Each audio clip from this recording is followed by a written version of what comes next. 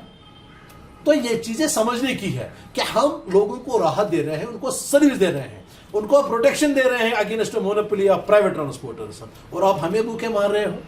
اگر سرکار یہ ساری چیزیں نہیں کر سکتی تو مہربانی کر کے پھر اس ادارے کو بند کیجیے, ہمیں جتنا پیسہ ہمارا بنتا ہے وہ ہمیں دے دیجیے. اب خامخواہ کیوں ہمیں تکلیف دے رہے ہیں, ہمارے بچوں کو بھوکا مار رہے ہیں, کیوں ہم سوسائٹی میں ہماری عزت خراب کر رہے ہیں. ہم ہاتھ جوڑ کے آپ سے کہتے ہیں ہم بہت تھک گئے ہیں. اب ہم اس وقت بھی جدوجہد کریں گے اور انشاءاللہ ضرور کریں گے, اپنے حق کے لیے لڑیں گے مرتے دم تک. لیکن اس سے بہتر یہ ہوگا یا تو سرکار اس ادارے کو ایز ادارہ تسلیم کرے, ہم جو کمائیں گے سرکار کو دیں گے, وہ ہماری تنخواہیں دے دیں, نفع نقصان ان کا وہ حکم کرے, ہم سر آنکھوں پہ. نہیں تو اس ادارے کو بند کرے. خامخواہ ہر 2 مہینے 4 مہینے بعد ہمیں سڑک پہ آنا پڑتا ہے. تو سرکار سے گزارش کروں گا, اس وقت کافی پڑھے لکھے لوگ, سیانے لوگ سرکار میں بیٹھے ہیں جو پالیسی میکرز ہیں, اور پلیز ہماری اس اپیل پر غور کریں, ہمدردانہ غور کریں, ایک انسانیت کے ناطے وہ اس کارپوریشن کے ملازمین کی حالت پر ترس کھا کے اس محکمے کو تباہ ہونے سے بچائیں.